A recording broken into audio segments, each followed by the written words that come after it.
नमस्कार दोस्तों, हमारे YouTube channel rapid classes Sikar पर आपका बहुत बहुत स्वागत है।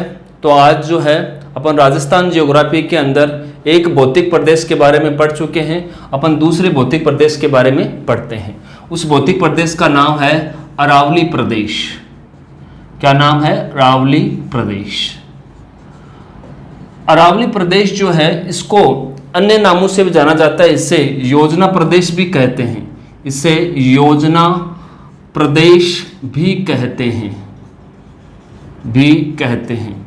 तो ये आपको ध्यान रखना है कि अरावली जो भौतिक प्रदेश है इसका दूसरा नाम जो है वो योजना प्रदेश है। जबकि अरावली जो है, अरावली की जो पर्वतीय श्रृंखला है उस अरावली की पर्वतीय श्रृंखला को जीवन रेखा भी कहा जाता है। जीवन रेखा कहा जाता है क्योंकि अरावली के आसपास वन्य और वन्य जीव जो हैं वो सबसे ज़्यादा पाए जाते हैं और ये जल विभाजक रेखा है। वर्षा के जल को जो है वो पश्चिम और पूर्व भाग के अंदर विभाजित करती है, जिसमें पश्चिम वाले भाग में बारिश कम होती है और पूर्व वाले भाग के अंदर बारिश जो है वो अधिक होती है। तो इसे जीवन रेखा भी कहा जाता है, ये आपको ध्यान में रखना है। अगर आयु की बात की जाए कि अरावली प्रदेश की जो आयु है वो आपकी 650 मिलियन वर्ष है। तो अरावली की आयु या उम्र पूछी जाए तो 650 मिलियन वर्ष है, ये आपको याद रखनी है। आगे की तरफ चलते हैं अपन। अरावली प्रदेश का अक्षांशीय विस्तार और देशांतरीय विस्तार देखते हैं। अक्षांशीय विस्तार और देशांतरीय विस्तार अपन देखते हैं। तो अरावली का अक्षांशीय विस्तार जो है वो 23 डिग्री 20 मिनट से लेकर 28 डिग्री 20 मिनट उत्तरी अक्षांश है। उत्तरी अक्षांश है, दोनों के दोनों क्या है? उत्तरी अक्षांश है। तो आपसे कोई पूछ लिया जाए कि अरावली का अक्षांशीय विस्तार कितना है तो 23 डिग्री 20 मिनट से लेकर 28 डिग्री 20 मिनट तक उत्तरी अक्षांश तक है। जबकि देशांतरीय विस्तार आपसे कोई पूछ ले तो 72 डिग्री 10 मिनट पूर्वी देशांतर से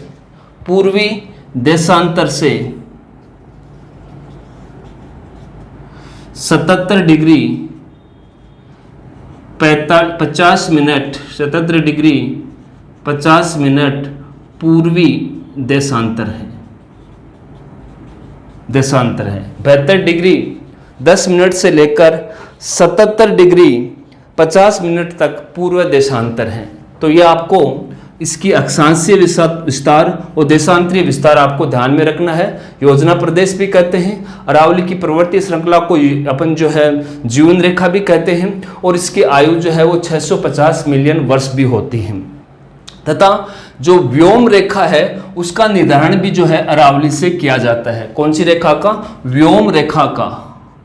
व्योम रेखा का निर्धारण, व्योम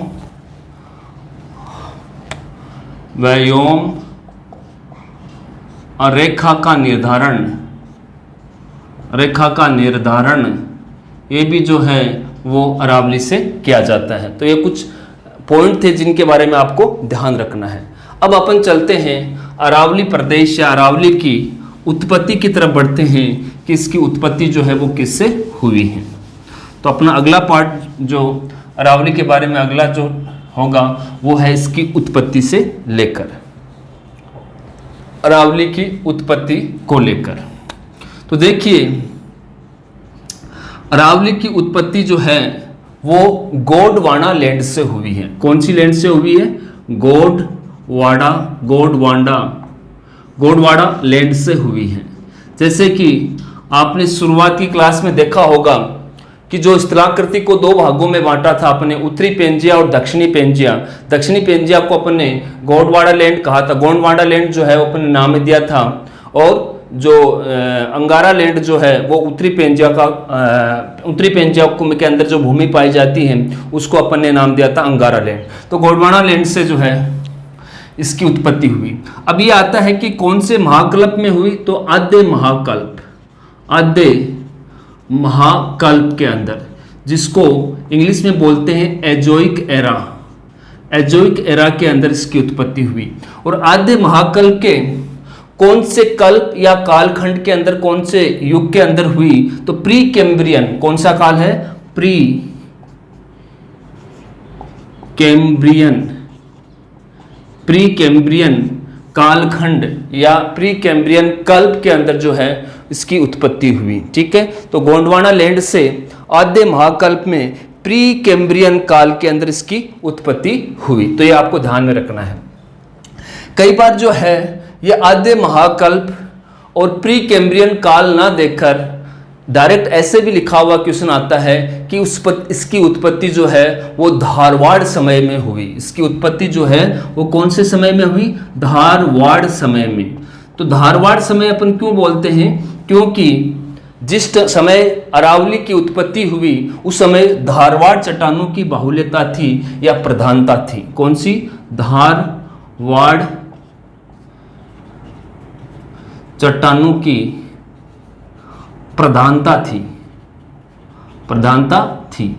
तो कई बार जो है वो आद्य महाकल्प या प्री कैम्ब्रियन काल ना देकर डायरेक्ट ऐसे भी ऑप्शन आ जाता है कि अरावली की उत्पत्ति जो है वो कौन से समय में हुई, तो धारवाड़ समय जो है वो आपको आंसर टिक करना है, क्योंकि धारवाड़ समय के अंदर अरावली की उत्पत्ति हुई और उसी समय धारवाड़ चट्टानों की प्रधानता थी। तो ये उत्पत्ति से संबंधित क्वेश्चन है जो आपको याद रखना है। अब आगे की तरफ चलते हैं, अपन इसके विस्तार को लेकर चलते हैं कि अरावली जो है इसका भारत के संदर्भ में विस्तार कहाँ से कहाँ है और राजस्थान के संदर्भ में इसका विस्तार कहाँ से कहाँ है। तो देखिए अगला पॉइंट जो है वो विस्तार को लेके है। तो अरावली का विस्तार अगर अपन पूरे भारत के संदर्भ में देखें तो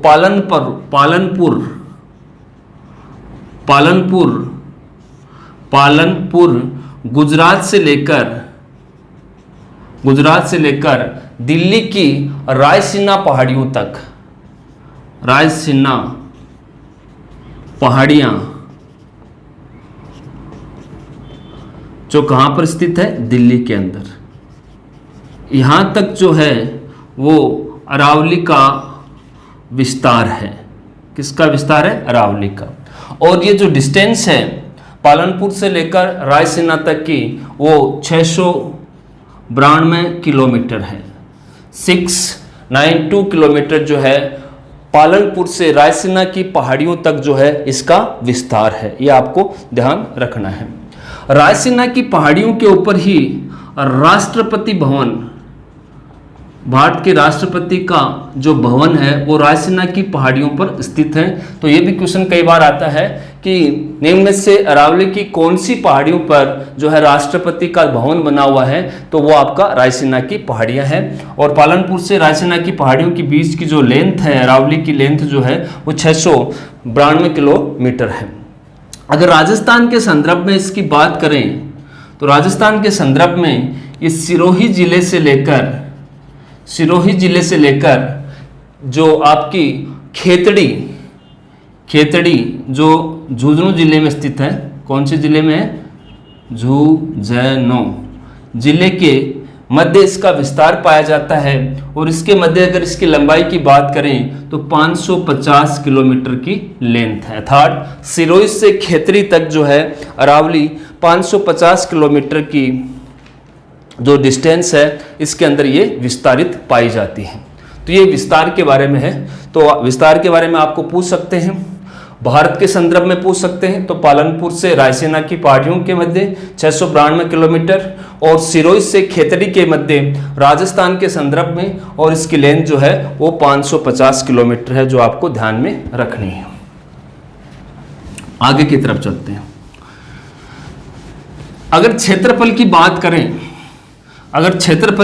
करें तो अरावली प्रदेश का क्षेत्रफल जो है राजस्थान के कुल क्षेत्रफल का 9.3% है।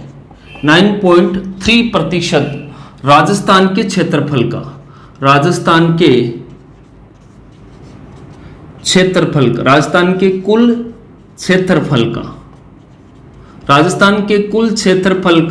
क्षेत्रफल का जो है अरावली प्रदेश जो है वो कितना घेरती है, 9.3%। अगर जनसंख्या की बात की जाए, जनसंख्या की बात की जाए तो अरावली प्रदेश के अंदर राजस्थान की कुल जनसंख्या का 10% भाग जो है वो अरावली प्रदेश में पाया जाता है। 10% किसका है, राजस्थान की कुल जनसंख्या का, कुल जनसंख्या का, राजस्थान की कुल जनसंख्या का कितना प्रतिशत जो है वो अरावली प्रदेश के अंदर पाया जाता है, तो आप आंसर दोगे कि इसके अंदर 10% पाया जाता है। तो ये आपको ध्यान में रखना है। अगर अरावली प्रदेश के अंदर जिलों की बात आ जाए कि अरावली प्रदेश के अंदर टोटल जिले कितने हैं, तो मुख्य 7 जिले जो हैं वो अरावली प्रदेश के अंदर काउंट किए जाते हैं। कितने जिले, 7 जिले। क्योंकि अरावली को आगे अपन ऊंचाई के आधार पर 3 भागों में वर्गीकृत करेंगे, उत्तरी अरावली, मध्य अरावली और दक्षिणी अरावली। तो उसी के आधार पर अपन जिले भी काउंट कर लेते हैं कि उत्तरी अरावली के अंदर कौन कौन से जिले आते हैं। तो उत्तरी अरावली के अंदर आपके जिले जो आते हैं वो दौसा, जयपुर और अलवर, ये 3 जिले जो हैं वो उत्तरी अरावली के अंदर आते हैं। तो ये आपको ध्यान रखना है। दूसरी आपकी जो है वो आती है मध्य अरावली। दूसरी कौन सी आती है, मध्य अरावली। मध्य अरावली, तो मध्य अरावली के अंदर सिर्फ एक ही जिला आता है, वो कौन सा है, आपका अजमेर। एक ही जिला आता है, वो कौन सा है, आपका अजमेर है। और दक्षिणी अरावली, आपकी दक्षिणी अरावली, दक्षिणी अरावली के अंदर जो है आपके कौन कौन से जिले आते हैं, सिरोही, राजसमंद और उदयपुर। ये जिले जो हैं वो दक्षिणी अरावली के अंदर आते हैं। तो आपसे क्वेश्चन पूछा जा सकता है कि अरावली प्रदेश के अंदर मुख्यतः कौन कौन से जिले आते हैं, तो कुल कितने जिले आते हैं, तो 7 जिले आते हैं। अरावली को अपन ने 3 भागों के अंदर वर्गीकृत किया हुआ है। उत्तरी अरावली जिसके अंदर दौसा, जयपुर और अलवर आता है, मध्य अरावली जिसके अंदर अजमेर जिला आता है, तथा दक्षिणी अरावली जिसमें सिरोही, राजसमंद और उदयपुर आता है। तो ये पॉइंट आपको ध्यान में रखना है। एक आपसे अरावली की औसतन ऊंचाई आपसे पूछ लिया जाए, अगर अलग अलग चोटियों की ऊंचाई नहीं पूछकर डायरेक्ट क्वेश्चन ये आ जाए कि अरावली की जो है औसत ऊंचाई कितनी है। औसत ऊंचाई का मतलब क्या होता है, जितनी भी ऊंचाई है, जितनी भी चोटियों की ऊंचाई है, उनको सबको जोड़कर उनकी संख्या से भाग लगा दिया जाए तो एक औसत ऊंचाई आती है। तो औसत ऊंचाई जो है अरावली की आपसे पूछ लिया जाए तो 930 मीटर होती है। कितनी होती है, 930 मीटर जो है अरावली की औसत ऊंचाई है। तो औसत ऊंचाई कैसे निकालते हैं, जितनी भी चोटियां हैं, जैसे मान लो कि 10 चोटी हैं, 15 चोटी हैं, सबकी ऊंचाई को लेते हुए, जैसे 10 चोटी ली तो आप 10 से डिवाइड कर दोगे तो एक औसत या एवरेज ऊंचाई आ जाएगी। तो आपसे क्वेश्चन पूछा जा सकता है कि जो अरावली है इसकी औसतन ऊंचाई जो है वो कितनी है, तो आपका आंसर जाएगा 930 मीटर जाएगा। ठीक है, 930 मीटर में है, ना कि किलोमीटर के अंदर। मीटर है, ऊंचाई की बात करो तो मीटर के अंदर है। ठीक है, तो ये चीज आपको समझ में आ गई होगी। अब आगे की तरफ चलते हैं, अपन थोड़ा सा वलन देखते हैं। वलन से संबंधित भी कई बार जो है वो क्वेश्चन आपसे पूछ लेते हैं। अरावली के जो फॉल्ट या वलन जिसको बोलते हैं उसके बारे में भी अपन थोड़ा सा विचार करते हैं। अरावली का वलन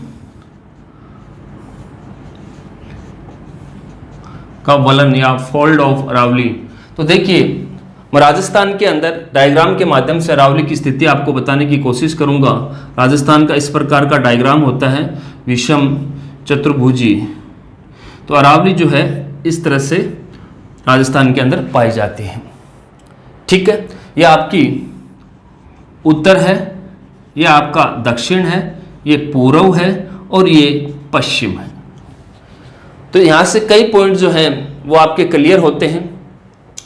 एक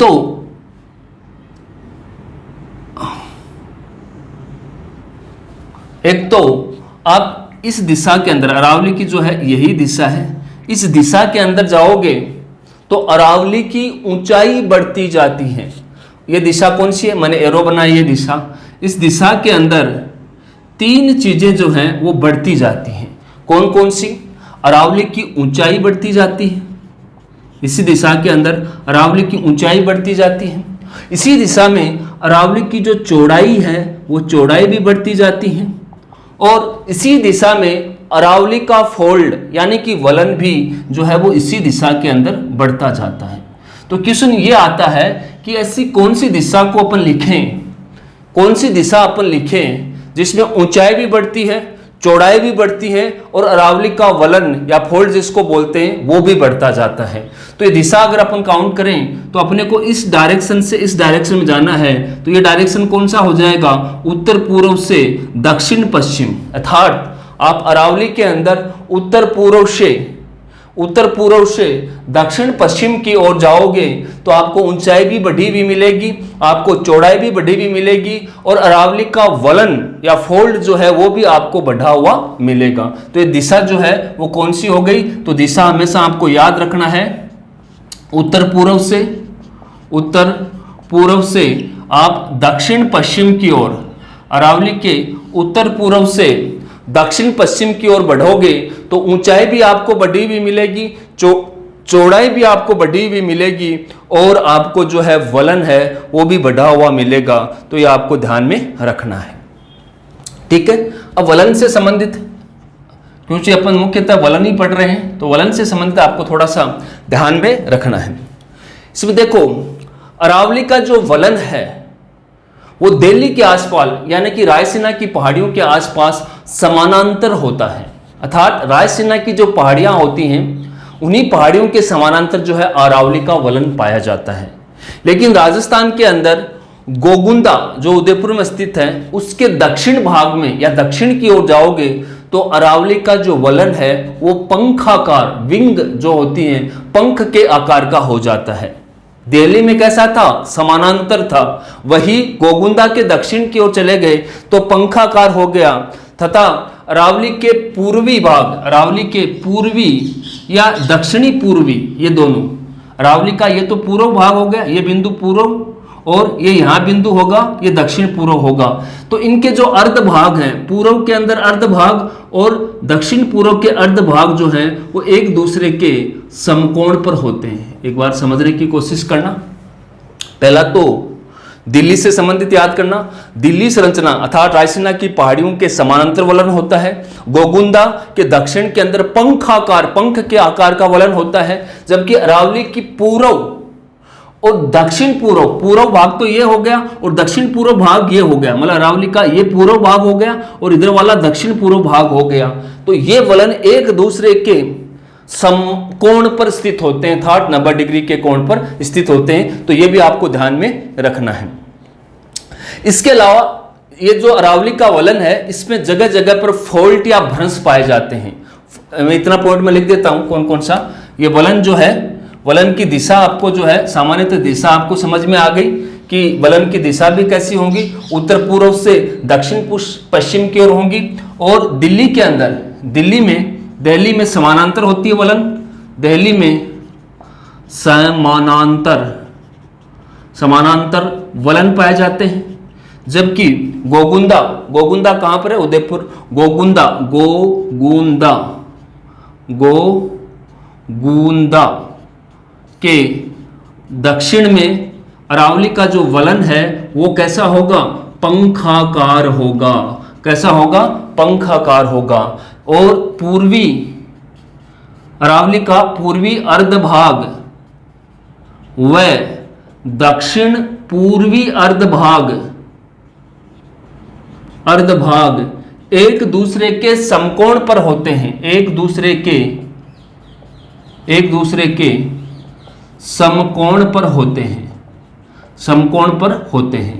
मतलब इसका पूर्व का ये अर्ध भाग और ये दक्षिणी पूर्व का अर्ध भाग जो है, इनकी कंडीशन देखोगे तो इस तरह से पाई जाती है, अर्थात 90 डिग्री के कोण पर पाए जाते हैं। ये पूर्व वाला भाग है और ये दक्षिण पूर्व का वलन है। तो पूर्व का वलन और दक्षिणी पूर्व का वलन एक दूसरे के समकोण पर स्थित पाए जाते हैं।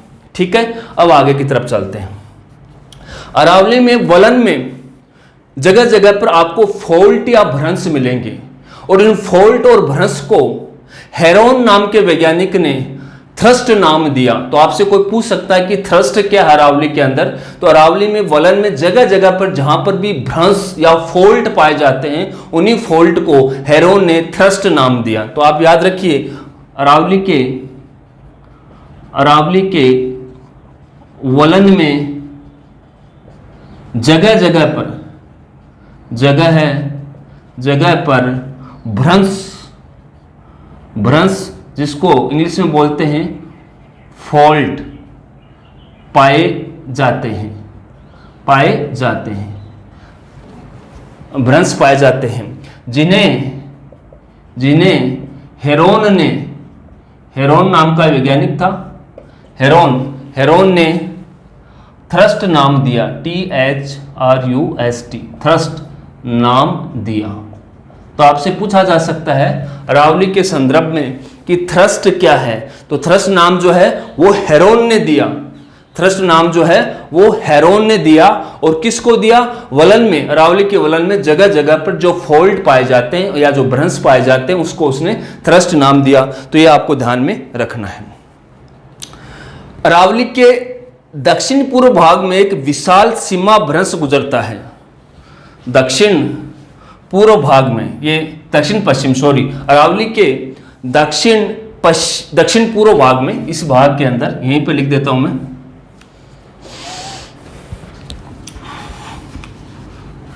ये जो भाग है अरावली का दक्षिण पूर्व भाग जो है, यानी कि यहां तक अरावली वाली भाग में एक बहुत बड़ा फोल्ट, एक बहुत बड़ा भ्रंश पाया जाता है, एक बहुत बड़ा फोल्ट या एक बहुत बड़ा भ्रंश पाया जाता है। ठीक है, तो आपको ध्यान रखना है कि अरावली के दक्षिण पूर्वी भाग में एक बहुत बड़ा या एक विशाल सीमा भ्रंश, एक विशाल सीमा भ्रंश का मतलब होता है फोल्ट, एक विशाल सीमा भ्रंश पाया जाता है, एक विशाल सीमा भ्रंश पाया जाता है। और ये सीमा भ्रंश जो है वो राजस्थान में चित्तौड़गढ़ के बेगू और उत्तरी कोटा में दिखाई देते हैं। और ये विशाल सीमा भ्रंश जो है आपको दिखाई कहाँ देते हैं? इसको मैं थोड़ा सा ऊपर लिख देता हूं, यहां की तरफ। क्वेश्चन ये आ सकता है कि अरावली के दक्षिण पूर्व भाग में आपने बताया है कि एक ग्रेट, बहुत बड़ा फोल्ट पाया जाता है, एक ग्रेट बाउंड्री फोल्ट पाया जाता है। तो एक ग्रेट बाउंड्री फोल्ट जो है वो आपको कहां देखने को मिलते हैं? तो आपको ध्यान रखना है, चित्तौड़गढ़ का बेगू व उत्तरी कोटा के अंदर आपको ये ग्रेट बाउंड्री फोल्ट जो है वो दिखाई देता है, ये भ्रंश दिखाई देता है। चित्तौड़गढ़ के बेगू गांव में या बेगू जगह पे और उत्तरी कोटा में आपको स्पष्ट रूप से दिखाई देता है। इसके अंदर आपको क्या दिखाई देता है? स्पष्ट रूप से दिखाई देता है। ठीक है, फिर क्या होता है? आपको ये जो ग्रेट बाउंड्री फोल्ट जो है आपको चित्तौड़ के बेगू जगह पे और उत्तरी कोटा में आपको एकदम क्लियरली दिखाई देगा, फिर डिसअपियर हो जाएगा, थोड़ा धुंधला हो जाएगा, फिर सवाई माधोपुर और धौलपुर जिले में आते ही आपको वापस दिखना शुरू हो जाएगा। कौन सा? ग्रेट बाउंड्री फोल्ट जो है। तो इसके बाद में पुनः मतलब दोबारा एक बार गायब होके, पुनः का मतलब ही क्या होता है? एक बार ये गायब हो गया, दोबारा पुनः है, ये जो है सवाई माधोपुर व धौलपुर जिले में दिखाई देता है, धौलपुर जिले में दिखाई देता है। तो मैं एक बार को आपको दोबारा रिपीट कर देता हूं वलन वाला, कि अरावली का वलन मतलब अरावली के अंदर कहाँ कहाँ फोल्ड पाए जाते हैं उनके बारे में अपने को अध्ययन करना है। तो एक बार समझ लीजिए आप। तो वलन की मैंने दिशा बताने के लिए आपको यह सम्मिलित रूप से बता दिया कि अरावली के दक्षिण पूर्व से उत्तर पूर्व से, अरावली के उत्तर पूर्व से दक्षिण पश्चिम की ओर अर्थात इस दिशा की ओर आप बढ़ोगे तो ऊंचाई भी बढ़ी हुई मिलेगी, चौड़ाई भी बढ़ी हुई मिलेगी और वलन भी बढ़ा हुआ मिलेगा। तो पहला क्वेश्चन यही बनता है कि अरावली का जो वलन है वो कौन सी दिशा में होता है, तो उत्तर पूर्व से दक्षिण पश्चिम की ओर होता है। दूसरा पॉइंट जो है, ये दिल्ली के अंदर जो वलन है वो समानांतर होते हैं, पैरेलल होते हैं एक दूसरे के साथ। और गोगुंदा जो उदयपुर में है वहां पर अरावली जो है जो वलन है वो पंखाकार हो जाता है, पंख के आकार का हो जाता है। तो ये भी आपको ध्यान रखना है। इसके अलावा जो आपको ये बताया है कि ये जो अरावली का पूर्वी भाग और दक्षिणी पूर्वी भाग के जो अर्ध भाग हैं वो एक दूसरे के समकोण पे होते हैं। और यहाँ पर इस वलन में जगह जगह पर आपको फोल्ट मिलेंगे, भ्रंश मिलेंगे, जिसको हेरो नाम के वैज्ञानिक ने थ्रस्ट नाम दिया। फिर आगे की तरफ बताया है कि अरावली के दक्षिणी पूर्वी भाग में एक विशाल डिफेक्ट या विशाल फोल्ट पाया जाता है, एक विशाल सीमा भ्रंश पाया जाता है। वो कहाँ कहाँ दिखाई देता है, चित्तौड़गढ़ के बेगू और उत्तरी कोटा में दिखाई देता है, फिर गायब हो जाता है, फिर सवाई माधोपुर और धौलपुर जिले में पुनः जो है प्रकट होता है। तो ये चीजें आपको ध्यान में रखनी है, चाहे शायद आपको समझ में आ गई होंगी। अब थोड़ा अपन आगे की ओर बढ़ते हैं। अरावली के अंदर एक चीज और आपको याद रखना है कि अरावली जो है वो सबसे प्राचीनतम भूखंड है।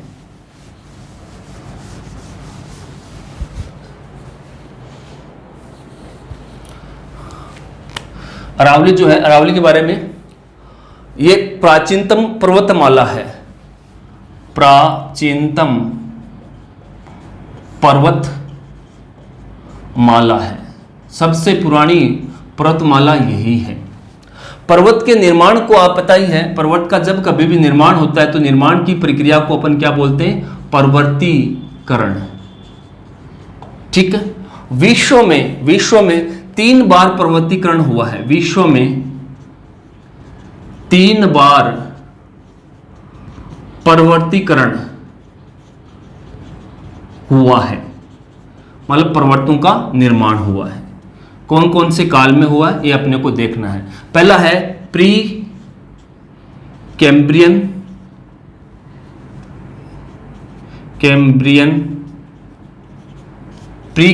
काल। दूसरा आपका जो है वो डेविनियन काल,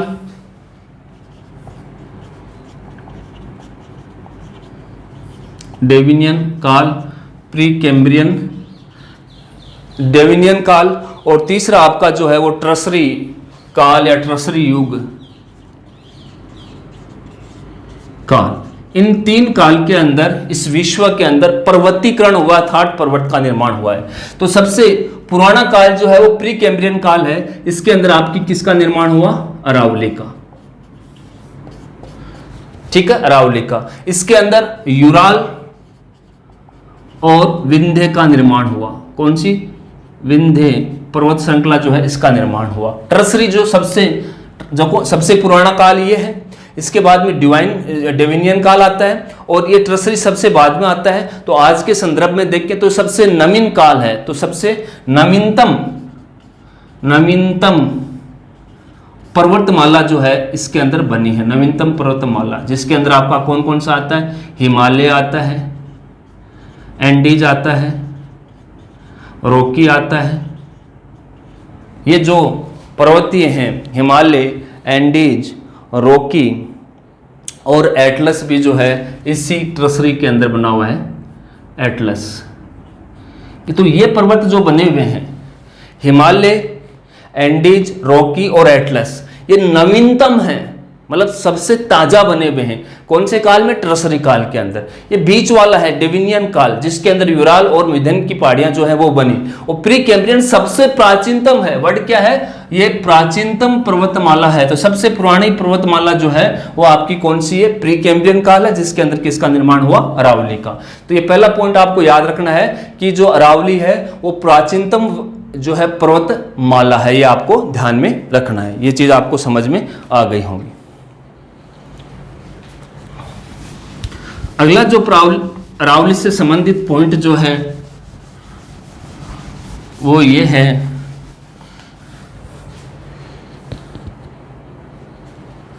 अरावली जो है चाहे राजस्थान की बात कर लो चाहे भारत की बात कर लो, ये एक महान भारतीय जल विभाजक रेखा या महान राजस्थान जल विभाजक रेखा है। अर्थात ये जल जो वर्षा के जल को जो है वो दो पार्ट में डिवाइड कर देता है दिशा के आधार पर। जो भूभाग अरावली के, जैसे मैंने अभी आपको बताया कि राजस्थान का डायग्राम है और ये अरावली है, ये इसका पश्चिम का भाग है और ये इसका पूर्व का भाग है।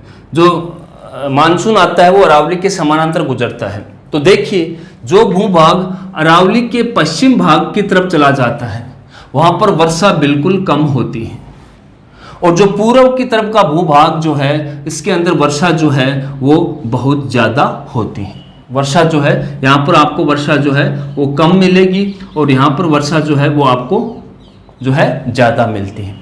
तो अरावली ने क्या किया भारत के अंदर, और ये तो स्पेशली मैं राजस्थान के अंदर डायग्राम बनाया है, भारत के अंदर भी ऐसा ही है। भारत के अंदर बात करें या राजस्थान के अंदर बात करें तो ये वर्षा जल को दो भागों के अंदर विभक्त करती हैं। एक पश्चिमी भाग जहां बारिश कम होती है तथा एक पूर्वी भाग जहां बारिश अधिक होती है, और एक इसके समानांतर जो रेखा पाई जाती है वो 50 सेंटीमीटर वर्षा रेखा होती है। 50 सेंटीमीटर वर्षा रेखा होती है। अरावली के समानांतर जो वर्षा रेखा पाई जाती है वो 50 सेंटीमीटर वर्षा रेखा होती है, और यही वर्षा रेखा, इस वर्षा रेखा के पश्चिम में जितने भी भूभाग पाए जाते हैं उसमें बारिश कम होती है, तथा पूर्व के अंदर जो भूभाग पाए जाते हैं, जितने भी भूखंड पाए जाते हैं उसके अंदर बारिश अधिक होती है। तो ये आपको ध्यान में रखना है। तो अरावली जो है, अरावली एक महान भारतीय जल विभाजक रेखा है, जल विभाजक रेखा है। और 50 सेंटीमीटर वर्षा रेखा जो है, वर्षा रेखा ये जो है अरावली के समानांतर होती है, अरावली के समानांतर होती है। यह आपको ध्यान रखना है। 50 सेंटीमीटर वर्षा रेखा के पश्चिम में वर्षा बहुत कम तथा 50 सेंटीमीटर वर्षा रेखा के पूर्व में अधिक वर्षा होती है, अधिक वर्षा होती है। तो 50 सेंटीमीटर जो वर्षा रेखा है वो आपको ध्यान रखना है, वो अरावली के समानांतर गुजरती है और दो भागों के अंदर बांट देती हैं। तो ये आपको ध्यान रखना है, ये पश्चिम वाला भाग और पूर्व वाला भाग। पश्चिम भाग में जितनी भी नदियां पाई जाती हैं, इसकी सारी नदियां जो हैं वो कौन से सागर में जाके गिरती हैं? अरब सागर में गिरती हैं। कौन से सागर में गिरती हैं? अरब सागर में गिरती हैं। तो ये आपको ध्यान में रखना है कि राजस्थान के पश्चिमी भाग में जितनी भी नदियां हैं वो सारी की सारी जाके कौन से सागर में मिलती हैं? तो अरब सागर में। तथा राजस्थान के पूर्व वाले भाग में जितनी भी नदियां हैं वो नदियां सारी की सारी नदियां जो हैं वो बंगाल की खाड़ी में जाकर मिलती हैं, बंगाल की खाड़ी के अंदर जाके मिलती हैं। तो ये पॉइंट भी आपको यहाँ याद रखना है कि राजस्थान के पश्चिम भाग यानी कि 50 सेमी जो वर्षा रेखा के पश्चिम की ओर या अरावली के पश्चिम की ओर, अरावली के पश्चिम की ओर जितनी भी नदियां हैं वो सारी की सारी नदियां जो हैं वो जाकर के अरब सागर में मिलती हैं। जबकि अरावली के पूर्व के अंदर स्थित जितनी भी नदियां हैं वो सारी की सारी बंगाल की खाड़ी के अंदर आकर मिलती हैं। इसलिए आप बोल सकते हो कि अरावली जो है ये एक भारत की जो है एक जल विभाजक रेखा है। इधर वाले जल को इधर रखती हैं, इधर वाले जल को इधर रखती हैं। तो ये पॉइंट भी आपको जो है ध्यान में रखना है कि अरावली एक महान भारतीय जल विभाजक रेखा है। अगला पॉइंट, अगर अपन चट्टान या खनिज संपदा की बात करें तो अरावली के अंदर जो है आग्नेय चट्टानें अधिक पाई जाती हैं। आंतरिक आग्नेय चट्टानें जो हैं वो अधिक पाई जाती हैं, जिन्हें प्राथमिक चट्टानें भी कहा जाता है, जिन्हें प्राथमिक चट्टानें भी कहा जाता है। तो अगला पॉइंट आपको ये याद रखना है कि अरावली में आग्नेय चट्टानें, जिन्हें अपन प्राथमिक चट्टान भी बोल सकते हैं, प्राथमिक चट्टानें व ग्रेनाइट चट्टानों की अधिकता पाई जाती है,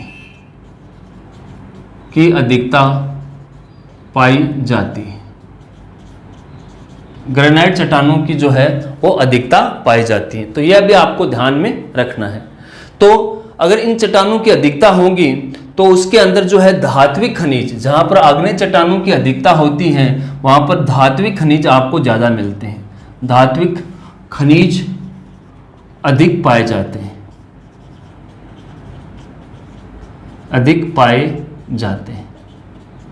ठीक है। तो धात्विक खनिज जो है वो अधिक आपको मिलेंगे। जैसे धात्विक खनिज कौन कौन से होते हैं? फेरस है, कॉपर है, जिंक है, मैंगनीज है, टंगस्टन है, यूरेनियम है और बेरिलियम है। तो ये बेरिलियम, इस प्रकार के जो हैं धात्विक खनिज आपको जहाँ पर भी आग्नेय चट्टान की अधिकता होगी उन आग्नेय चट्टान के अंदर धात्विक प्रकार के खनिज आपको सबसे ज़्यादा मिलते हैं। जैसे कॉपर खेतड़ी के अंदर मिलता है, ठीक है। तो इनकी बहुत सारी खाने हैं, वो अपन खनिज संपदा के अंदर देख लेंगे। लेकिन आप यहाँ पर इतना याद रखिए कि जहाँ पर आग्नेय चट्टानों की प्रधानता होती है वहाँ पर मुख्यतः जो खनिज हैं वो धात्विक प्रकृति के होते हैं। तो आपके सामने मैंने सारे धात्विक प्रकृति के खनिज जैसे कि iron, copper, zinc, manganese, tungsten, uranium, beryllium, ये सारे के सारे जो हैं आपको अरावली के आसपास ही मिलेंगे। जैसे खेतड़ी के अंदर कॉपर में उदाहरण दे रहा हूँ आपको, तो वहाँ के अरावली जो भाग है जहाँ पर अरावली का अंत होता है वहाँ पर आपको जो है कॉपर धात्विक खनिज मिलता है। तो अरावली के आसपास या अरावली जो है मुख्यतः आग्नेय चट्टानों का बना हुआ होता है, तो उसके अंदर आपको धात्विक खनिज जो है मुख्यतः मिलेंगे। ये पॉइंट भी आपको ध्यान में रखना है। जहाँ पर भी आग्नेय चट्टानें आए वहाँ पर आपको ये ध्यान में रखना है। अब थोड़ा और आगे की तरफ बढ़ते हैं अरावली से संबंधित। अगर मृदा की बात करें तो अरावली के अंदर जो है मृदा जो है वो लाल मृदा की प्रधानता होती है। अरावली प्रदेश के अंदर अगर मृदा की बात करें तो लाल मृदा की जो है वो प्रधानता पाई जाती है, तो आपको ध्यान रखिए अरावली प्रदेश के अंदर आपको लाल मृदा जो है उसकी प्रधानता आपको देखने को मिलती है। और जो लाल मृदा जो है वो कौन सी फसल के लिए उपयोगी है? तो मक्का के लिए सबसे बढ़िया मिट्टी जो है वो मानी जाती है आपकी, कौन सी मानी जाती है? लाल मृदा पाई जाती है। और आपको ये भी पता होगा कि राजस्थान के अंदर सबसे ज़्यादा अरावली का जो विस्तार है वो कौन से ज़िले में होता है? उदयपुर ज़िले में होता है। कौन से ज़िले में होता है? उदयपुर। अरावली जो प्रदेश है, अरावली जो है इसका सबसे ज़्यादा विस्तार जो है वो कौन से ज़िले में होता है? तो उदयपुर में होता है। तो उदयपुर के अंदर सबसे ज़्यादा लाल मृदा मिलेगी, तो सबसे ज़्यादा मक्का का उत्पादन भी आपको कहाँ मिलेगा? उदयपुर के अंदर मिलेगा। अगर विश्व में बात करें तो यूएसए के अंदर सबसे ज़्यादा मक्का उत्पादन मिलता है। लेकिन राजस्थान की अपन बात करें तो राजस्थान में जहाँ जहाँ लाल मृदा होगी वहाँ वहाँ मक्का का उत्पादन जो है वो सबसे ज़्यादा होगा। तो लाल मृदा ज़्यादा कहाँ होगी? जहाँ अरावली का विस्तार ज़्यादा होगा। तो उदयपुर के अंदर अरावली का विस्तार ज़्यादा होता है तो वहाँ पर आपको मृदा भी लाल ज़्यादा मिलेगी, तो मक्का का उत्पादन भी जो है वो आपको ज़्यादा मिलता है। तो ये पॉइंट भी आपको ध्यान में रखना है। एक पॉइंट और ध्यान रखना है कि जो अरावली है उसके आसपास, अरावली के आसपास वन्य जीव जो हैं या वन संपदा जो है वो अरावली के आसपास आपको बहुत मिलती है। तो अरावली जो है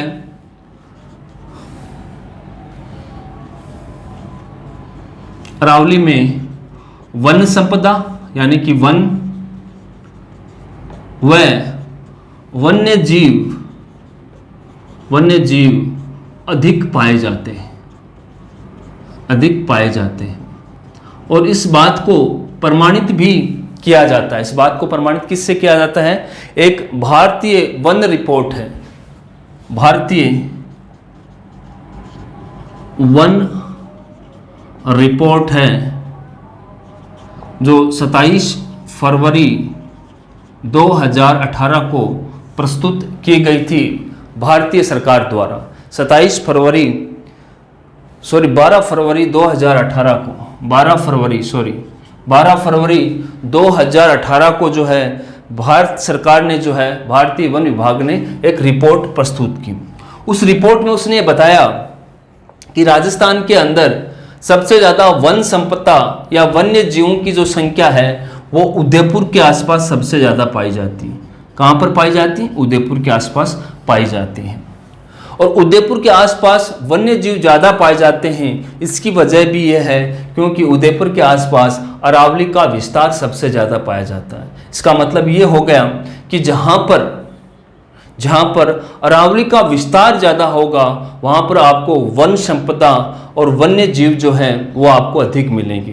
राजस्थान के अंदर 26 जो वन्य अभ्यारण्य हैं उसमें सबसे ज़्यादा जो आपके अभ्यारण्य जो हैं अरावली के आसपास ही स्थित हैं, जैसे कि जयसमंद अभ्यारण्य उदयपुर वाला, फुलवारी की नाल ये भी उदयपुर के अंदर हैं। तो आपको ये ध्यान रखना है कि जितने भी अपन अभ्यारण्य के अंदर पढ़ेंगे जब अभ्यारण्य का टॉपिक आएगा, लेकिन आप याद रखिए जितने भी अभ्यारण्य हैं वो सबसे ज़्यादा आपको अरावली के आसपास मिलेंगे। जितने भी अभ्यारण्य पाए जाते हैं वो सबसे ज़्यादा आपको कहाँ पर मिलेंगे? अरावली के आसपास मिलेंगे, जो पुनः इस बात को प्रमाणित करते हैं कि अरावली के आसपास वन संपदा और वन्य जीव जो है इनकी प्रधानता पाई जाती है। तो ये पॉइंट भी आपको याद रखना है। अगला देखिए, अब जहां अरावली है वहां पर जनजातियों का निवास सबसे ज़्यादा पाया जाता है। जैसे उदयपुर संभाग के अंदर सबसे ज़्यादा जनजाति पाई जाती हैं, ठीक है। तो आपको याद रखना है कि अरावली के आसपास सबसे ज़्यादा जो अनुसूचित जनजातीय हैं या जनजातीय जो हैं वो सबसे ज़्यादा उनका वितरण जो है अरावली के आसपास पाया जाता है, ठीक है। तो अरावली के अंदर या अपन ये बोल सकते हैं कि जनजातीय जो भी लोग हैं या जनजाति जो हैं उनका आश्रय स्थल जो है वो अरावली है। तो अरावली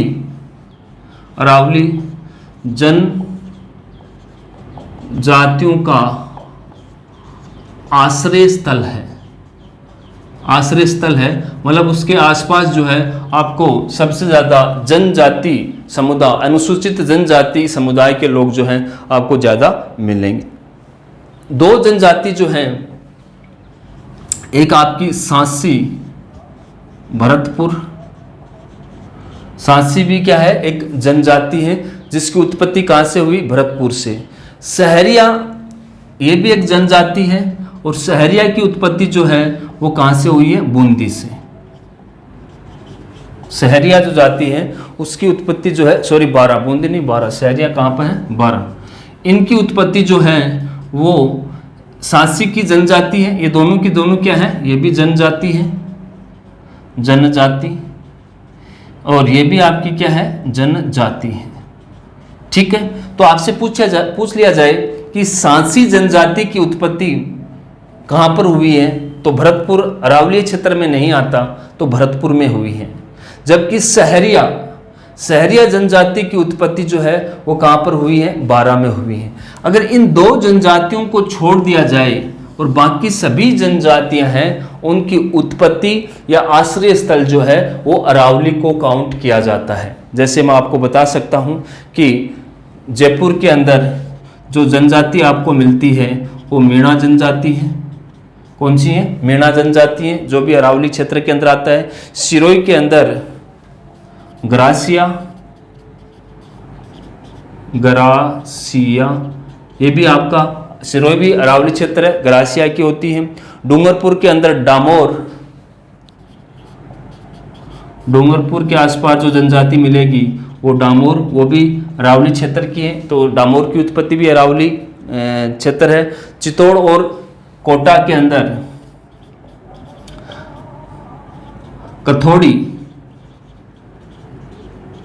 कथोड़ी जनजाति जो है उसकी उत्पत्ति मानी जाती है। कथोड़ी का मतलब होता है कत्था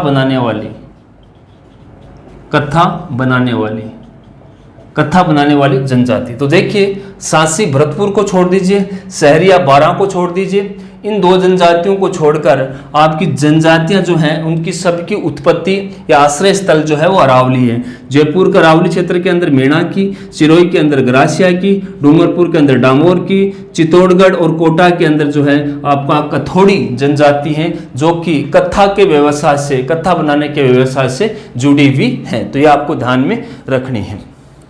और आपसे कोई क्वेश्चन पूछ लिया जाए कि इन सभी जनजातियों में सबसे प्राचीनतम जनजाति कौन सी है, तो प्राचीनतम जनजाति जो है वो आपको याद रखनी है, सहरिया है। कौन सी है? सहरिया है। सहरिया जनजाति जो है वो सबसे प्राचीनतम जनजाति है, सबसे पुरानी जनजाति जो है वो आपकी कौन सी है? सहरिया है। ठीक है, इनका उत्पत्ति स्थल जरूर याद रखना, सांसी, सहरिया कहाँ कौन से जिले के अंदर हुआ। कथोड़ी जनजाति के लोग कत्था व्यवसाय से जुड़े हुए हैं। अब आगे क्वेश्चन ये आता है कि कौन से जिले हैं जिनको पूर्ण जनजातीय जिले घोषित किए गए हैं, तो प्रतापगढ़, डूंगरपुर और बांसवाड़ा। प्रतापगढ़, डूंगरपुर और बांसवाड़ा, ये 3 जिले ऐसे हैं जिन्हें पूर्ण जनजातीय जिले घोषित किए गए हैं। पूर्ण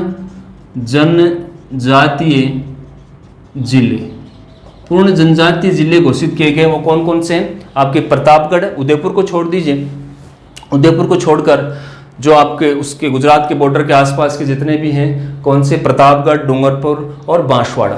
कौन सा? बांसवाड़ा। तो ये जिले, तीनों जिले जो हैं पूर्ण जनजातीय जिले घोषित किए गए हैं। ठीक है, तो ये आपको ये भी जनजातियों से संबंधित पॉइंट भी याद रखना है कि जनजातियों का आश्रय स्थल या उनको उत्पत्ति जो है वो अरावली मानी जाती है। तो ये आपको ध्यान में रखना है। आगे की तरफ चलते हैं। अरावली का वर्गीकरण, क्लासिफिकेशन ऑफ अरावली भौतिक प्रदेश या अरावली का वर्गीकरण अपन देखते हैं।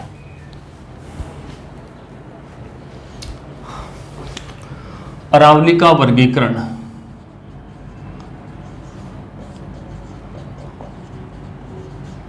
और अरावली का वर्गीकरण जो है वो किसके आधार पर किया गया है? ऊंचाई के आधार पर।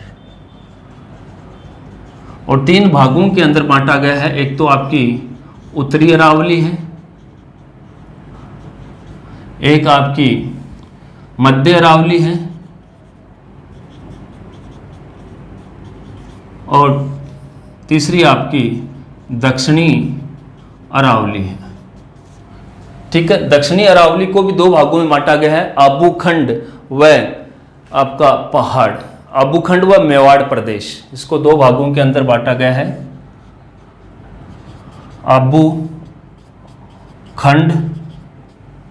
आबूखंड और दूसरा जो है मेवाड़ का क्षेत्र, मेवाड़ प्रदेश। और मेवाड़ प्रदेश को भी 2 भागों में बांट दिया है, पहाड़ी को अलग कर दिया है और पठार को अलग कर दिया है। पहाड़ी को अलग कर दिया है और पठार को अलग कर दिया है। तो आपको ये चीज़ जरूर समझनी है कि पहाड़ी और पठार में क्या फ़र्क है। पहाड़ी क्योंकि यहाँ पर पहाड़ी वर्ड आ गया, तो पहाड़ी का मतलब क्या होता है, अगर किसी पर्वत का शिखर नुकीला हो, अगर किसी पर्वत का शिखर नुकीला हो तो उसको पहाड़ कहा जाता है। और पठार किसको कहा जाता है, जिसका शिखर समतल हो, जिसका शिखर समतल हो, आराम से आप चल सकते हो, उस पर घर बना सकते हो, उसको अपन क्या बोलते हैं, पठार बोलते हैं। तो अरावली का वर्गीकरण इस प्रकार से, उत्तरी भाग के अंदर उत्तरी अरावली, जिसके अंदर कौन कौन से जिले आते हैं मैं आपको पहले ही बता चुका हूं। एक दौसा आता है, आपका अलवर आता है और जयपुर जिला आता है, ठीक है, ये उत्तरी अरावली के अंदर आता है। और मध्य अरावली के अंदर एक ही जिला आता है, वो कौन सा है, आपका अजमेर है, ठीक है। दक्षिणी अरावली को आबूखंड जो सिरोही के अंदर है, और एक आपका मेवाड़ प्रदेश, मेवाड़ प्रदेश आबूखंड के अंदर तो कौन सा आ जाएगा, सिरोही, और मेवाड़ प्रदेश के अंदर आपका उदयपुर और राजसमंद, उदयपुर और राजसमंद जो है वो मेवाड़ प्रदेश के अंदर आ जाएगा। और मेवाड़ प्रदेश को भी अपन ने जो है फिर दो भागों के अंदर डिवाइड कर दिया है। वो दो भाग कौन कौन से हैं, आपके पहाड़ी और पठार, ठीक है। ये वर्गीकरण है जो आपको ध्यान में रखना है, पहाड़ और पठार का मतलब आपको समझना है। अब देखिए,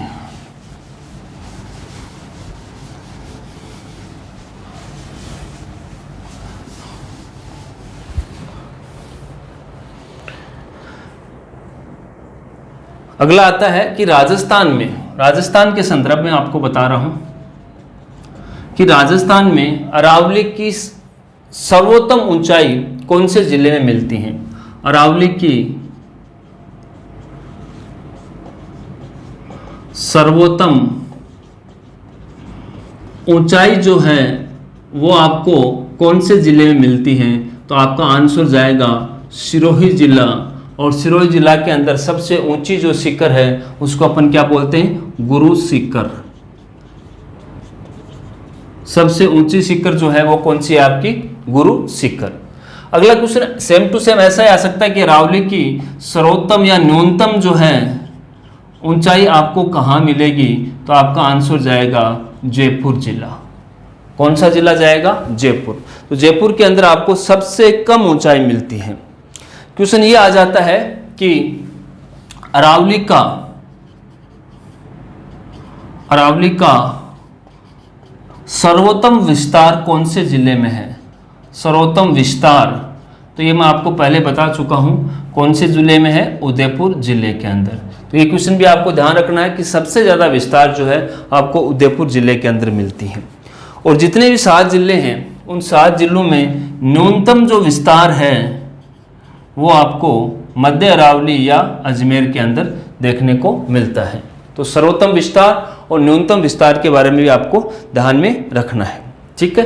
तो ये आपके राजस्थान के अंदर अरावली भौतिक प्रदेश का वर्गीकरण था।